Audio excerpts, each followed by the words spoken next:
I knew I always wanted to be a pilot since I was a little kid. Aviation just always fascinated me. I think helicopters really got my interest simply because it was dynamic. It's something more than, you know, the 9 to 5. It's not the daily grind.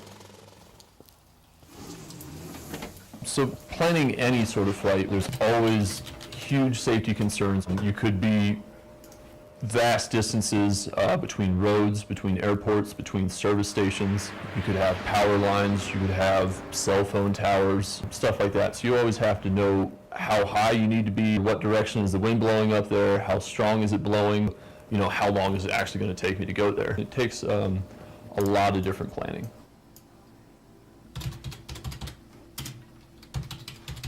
The first thing we need to do before we get into the helicopter is pre-flight the helicopter. Which is walking around it and then checking everything. You're looking for any sort of stress fractures, any sort of rust can indicate that there's some sort of problem somewhere in the airframe. You're checking engine components, making sure everything is tight, nothing's leaking or something like that.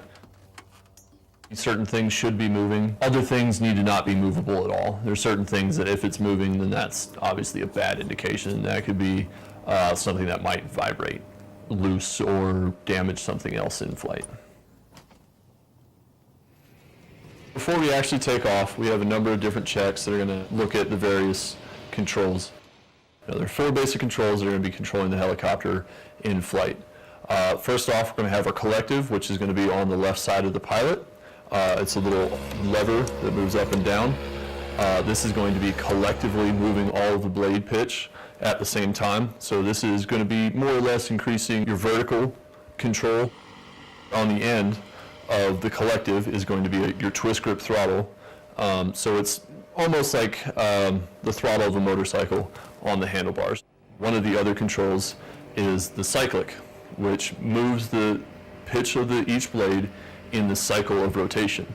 This is going to give you your horizontal control of the helicopter, moving it from side to side or back or forth. The final control for the helicopter is your anti-torque pedals, which are on your feet, and that's going to be controlling the amount of pitch angle on the tail rotor. So if you didn't have your tail rotor and you had the main rotor spinning, the helicopter would of course want to spin in the opposite direction of it. Now that all of our pre-flight checks are done, we're confident the engine is working properly. We feel that we have smooth control. We're ready to take off, so we're checking the area around us, making sure that nobody's walking around the helicopter, making sure that no airplanes are moving around us. So you pick it up and get it in a nice steady hover. The first time you ever take off in a helicopter is just one of the coolest things ever. You're feeling the ground really move underneath you. You're seeing everything just lift up. And it's the most amazing feeling to know that you're the one manipulating it, to be in control of such a unique machine. You can take a lot of pride in what you're doing because of the intense knowledge level and the commitment and everything that you've done to get to this point.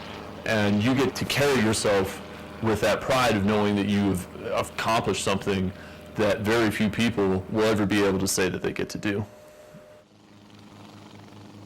It's something pretty spectacular.